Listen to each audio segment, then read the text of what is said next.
Yo, what up? It's your boy Mikey in the house. Buka dugay man sa akon nadula mga kaboy George ba? Pero subong, nakabakasyon ako, na-realize ko gidadamok di ko gali ma-share bilang isa kasi Ferrer, no?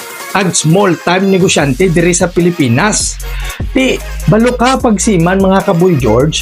Ti untat ginangamon sweldo, ti in short tambay kami wala may mga kasulod na kwarta, ang metro namon, pundo, amo ginang kaboy sa siman.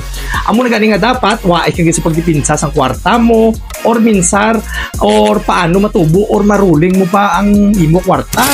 Ti kasigi income kag para makasurvive ko man sa imo nga pangang adlaw-adlaw amo na mga kaboy George na mabalik ko sa pag content creator kay gusto ko sa inyo i-share ang matutuod na kabuhi sang siman, negosyante and dreamer as well.